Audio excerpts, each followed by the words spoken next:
Hi, this is August, and as I'm recording this, it is now April 6, 2021, so the Wrestlemania 17 27th anniversary video review. It will be a few days after it, but yeah, I've been recovering, so I'm feeling better now. This is the Wrestlemania 17 20th anniversary full video review part 2. Part 1 was that quick video review that I did about 3 or 4 days ago. This is basically an 11-match pay-per-view on the, in my opinion, the best ever WWF WrestleMania of all time. WWE, I'm not quite sure, but WWF, it was the best one of all time, in my opinion. I will do another video review on something else, a Wrestle Rock show that I went to on Friday night last week. And I will do the review on the April 2nd, 2001 Raw's War that followed WrestleMania 17. I have already watched it. I watched it yesterday, as a matter of fact. And I watched the April 9th episode. So I've already watched that one before the 20th anniversary of that. I watched that. I think it was less than 24 hours ago. But yeah. Anyway, on to this video. The opening was the WrestleMania, the Celebration of Life, and then the first match to open up the show was Y2J, Chris Jericho, going in as the Intercontinental Champion against William Regal. He retained his WWF IC title over William Regal by hitting a lion salt, I believe, on him. It was an okay match, but it wasn't anything memorable.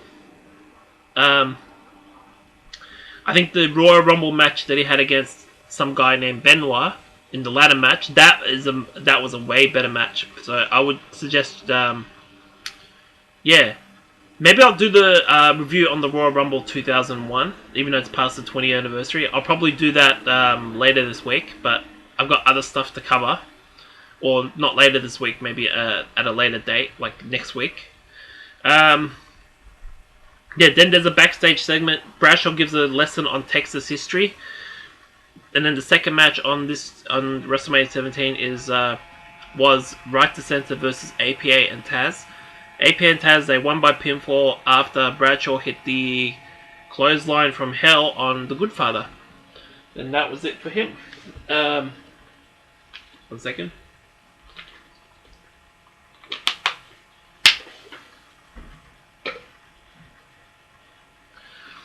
Then then there was a backstage segment. Stephanie predicts a victory for Mr. McMahon. My hair's a little bit, I need to style it, but it's pretty late. Anyway, back to this. The third match on the card is Raven versus Kane versus Big Show for the WWF Hardcore Championship, and the Raven's going in as the champion. There's a lot of chaos in this match, but in the end, Kane hits a choke slam on the Big Show through the stage, I think, near the entrance. And then he pins him. Referee counts on some sort of partition or whatever it was. He counts at 1, 2, 3. And Kane is the new hardcore champion. Then there's a backstage segment. Kurt Angle discusses tapping out. He never tapped out, I guess, officially to Benoit, but it did happen. I think it was on the SmackDown before the WrestleMania or Raw. I forget which one. Sorry about that. Then there's a promo segment. Jimmy Superfly Snuka at WWF New York, which is sad because he looked, wouldn't say super old, but he was what, in his 50s at this point, I think, yeah. What else happened?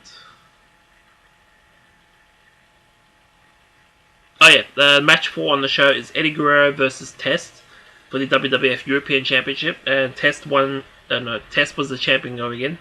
Guerrero won by pinfall after Malenko interfered, and Guerrero hit Test with the European title belt, and then he pinned him to become the new European champion. And I believe, this is the second time he's won the European Championship. He won it on the Raw after WrestleMania 2000 against Jericho, with some help, of course.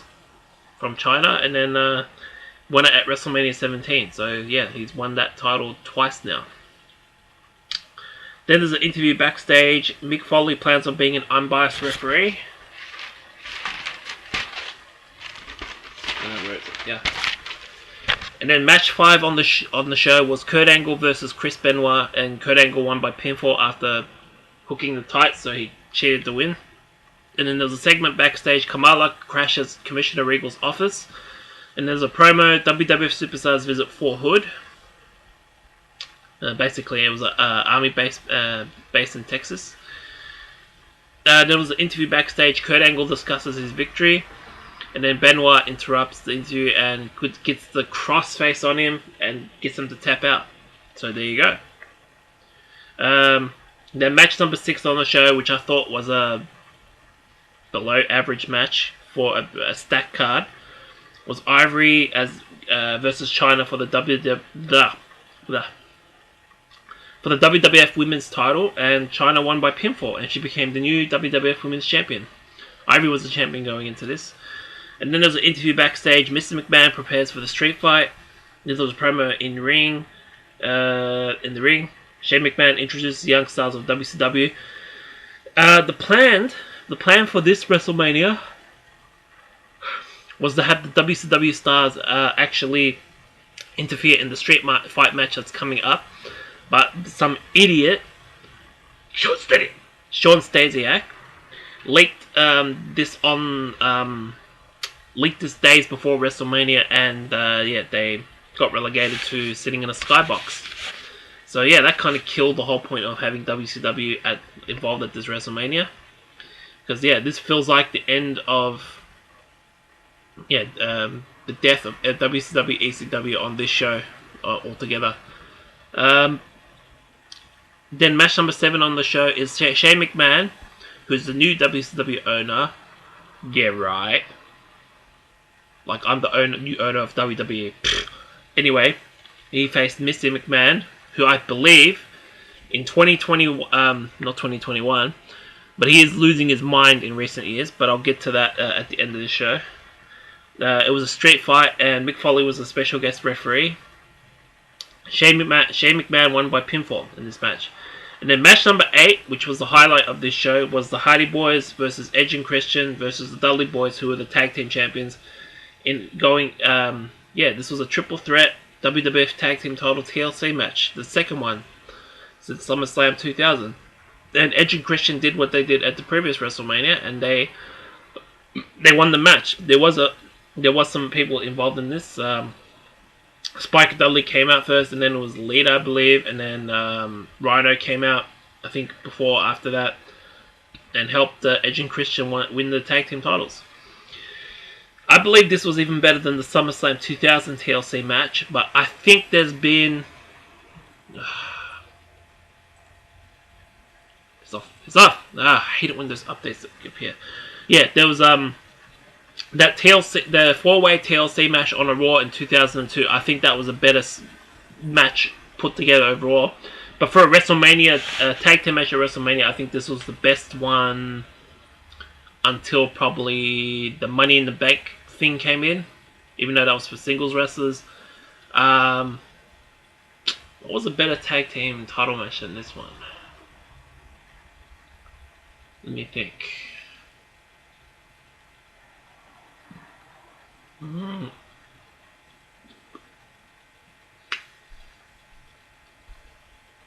Can't think of any at the WrestleManias in the Ruthless Aggression era.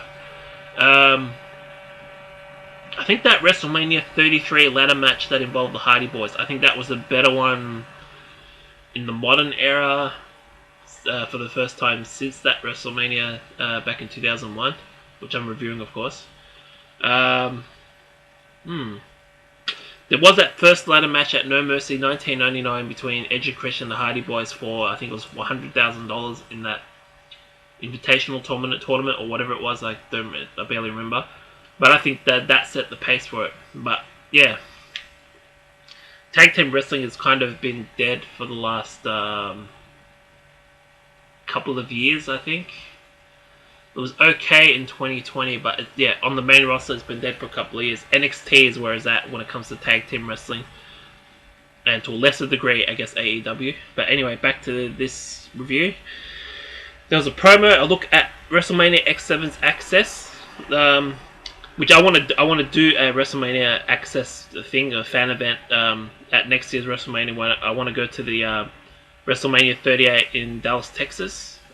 It will be my first one. I wanted to go to last year's WrestleMania, but the pandemic hit, so yeah, this year's WrestleMania is going to be very interesting. The 2-night WrestleMania with live fans. I don't think that's ever happened before, having a 2-night WrestleMania with fans in attendance. It won't be as huge as WrestleMania 17 in terms of the total audience, the total crowd attendance, I mean. But I think, what is it? Between 40 to 50,000 on combined on both nights is still pretty big. Then there's the promo, the WrestleMania Astrodome attendance record. Apparently, it was 67,925 for that time period. That is a huge number in Texas. So there you go. Then there's promo, Legends return for the Gimmick Battle Royal, and then we have the WrestleMania 17 Gimmick Battle Royal, and the winner was the Iron Sheik by last eliminating Hillbilly Jim. Bobby Heenan and Gene Okerlund were on commentary for this, and it's really sad because this was one of the last times Bobby Heenan looked like what he looked like in his time in WCW, I believe. He would have cancer shortly after this. After probably 2001 is when it changed. And he wasn't the same after that. So anyway. And then match number 10 on the show is Triple H versus The Undertaker. The Undertaker won this match by hitting the last ride from the corner. He was bleeding after Triple H opened him up. And there was the ref was down for about 10 or 15 minutes. They just brawled all around the arena at this beginning of the match.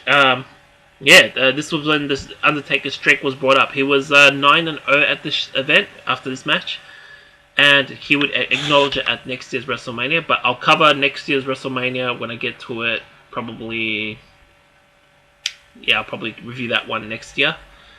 And then the main event of the show, match number 11, is Stone Cold Steve Austin challenging The Rock, who is the WWF champion going into this WrestleMania, in a no DQ match for the WWF Championship.